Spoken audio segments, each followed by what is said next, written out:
Hindi, ngayon ko lang binasa, sir, eh. Lumabas. Ito lang, yan lang. Apo. Ngayon ko lang naman kasi Kasya ba binasa. yan dito? Kasi yan, sir.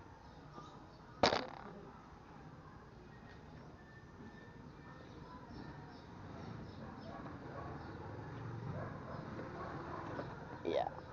Confirm. Yun, kasya. Wala namang laman yan, sir.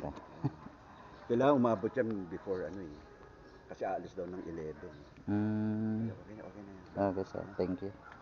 Taga dyan lang naman ako. Taga Shilito lang ako. Ganun. So nakatambay ka lang doon. Opo, sa bahay lang ako. Very good. Sige, sir. Thank you po. Yan na ba ang una mong dadaanan o meron ka iba? Dedire. Before 11. 11, sir. Kailangan 10 or 10:30 nandun. Sige, Kasi sir. aalis eh. Sige po.